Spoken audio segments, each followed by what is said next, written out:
तो body language analysis start करते हैं पीएम नरेंद्र मोदी का। दुनिया के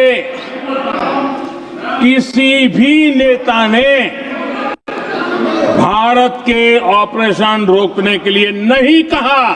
पीएम मोदी यहाँ पे दो हैंड जेस्चर्स बना रहे हैं। पहला है फिंगर रेजिंग और दूसरा है O mark gesture. Finger raising एक कमांडिंग, अथॉरिटी और डोमिनेटिंग जेस्चर है, जबकि ओ मार्क जेस्चर ये तब बनाते हैं जब पब्लिक का फोकस किसी एक पॉइंट पर ही लाना चाहते हैं। इन हैंड जेस्चर्स के पीछे इनका एक साइकोलॉजिकल पैटर्न है और पास्ट में भी इन्होंने इस तरह के जेस्चर्स किन्हीं खास मौकों पर ही बनाए हैं। ध्यान से सुनिए, पूरे देश में आज रात 12 बजे से संपूर्ण देश में संपूर्ण लॉकडाउन होने जा रहा है and 1000 rupee currency notes presently in use will no longer be legal tender. Lockdown और नोटबंदी की अनाउंसमेंट के दौरान पीएम नरेंद्र मोदी ने अपने मैसेज को पब्लिक तक इसी तरह से असर्टिवली पहुंचाया था। अगर आपको लग रहा है कि पीएम मोदी अपनी बॉडी लैंग्वेज का इस्तेमाल कांग्रेस के अगेंस्ट कर रहे हैं, तो ऐसा पूरी तरह से सच नहीं है, क्योंकि मेनली ये अपनी बॉडी का इस्तेमाल पब्लिक से कम्युनिकेट करने के लिए कर रहे हैं। ये अपने बॉडी जेस्चर्स के थ्रू पब्लिक से बोल रहे हैं कि ओके, अब आप मेरी बात सुनो। कांग्रेस भले ही मुझे चारों तरफ से घेर रही है और बोल रही है कि ट्रंप ने इस वॉर को रुकवाया है, लेकिन अब आप मेरी बात को सुनो, जो कि मैं असर्टिवली और कॉन्फिडेंटली आपसे बोलने जा रहा हूँ। सो बेसिकली अपने हैंड जेस्चर से फिंगर और ये ओ मार्क जेस्चर बना करके जो मैसेज भेजा जा रहा है, उसका एंड कस्टमर या फिर बोलें कि जो एंड रिसीवर है उस मैसेज का, वो कांग्रेस नहीं है, वो पब्लिक है।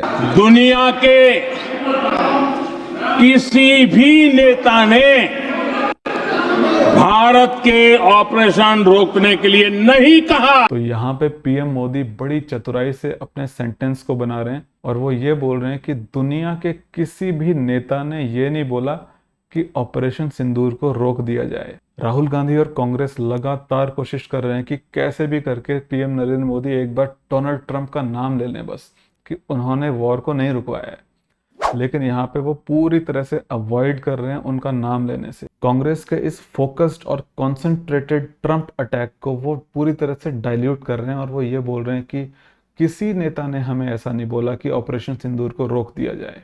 9 तारीख को रात को अमेरिका के उपराष्ट्रपति जी ने मुझसे बात करने का प्रयास किया। ये बोल रहे हैं अमेरिका के उपराष्ट्रपति ने इनसे बात करने का प्रयास किया, यानी कि जरूरत इनको नहीं थी बल्कि अमेरिका को इनसे बात करने की जरूरत थी।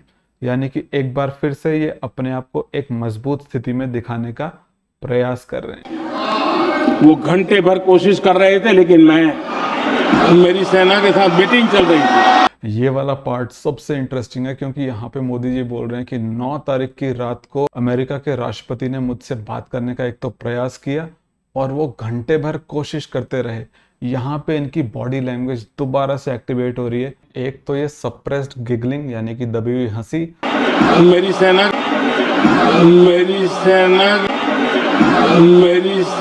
के साथ मीटिंग चल रही। और अचानक से इनके जो हाथ हैं वो बहुत ज़्यादा एंगेज होने लग जाते हैं। तो इस तरह की बॉडी लैंग्वेज देख करके मन में सवाल आता है कि जो बात बताई जा रही है उसमें कितना सच है। क्या वाकई में अमेरिका के उपराष्ट्रपति का फ़ोन आया था, और अगर आया था तो क्या वाकई में वो बार बार फ़ोन करने का प्रयास कर रहे थे और मोदी जी अवेलेबल नहीं थे? हाथों का अचानक से बहुत ज़्यादा इस्तेमाल करना किसी ना किसी बात को कंपनसेट करने के लिए किया जाता है। नॉर्मल केस में कोई भी पर्सन बोलेगा अमेरिका के उपराष्ट्रपति का फ़ोन आया था, मैं बिजी था तो मैं उठा नहीं पाया। लेकिन जब अचानक से कोई अपने हाथों को ज्यादा एंगेज करने लग जाता है तो वो चीज ड्रामेटिक हो जाती है। तो फिर वहां पे मन में सवाल उठता है कि जो बात बताई जा रही है उसमें कितना % सच है। तो ये एक छोटा सा एनालिसिस था, आपको कैसा लगा कमेंट सेक्शन में बताइए।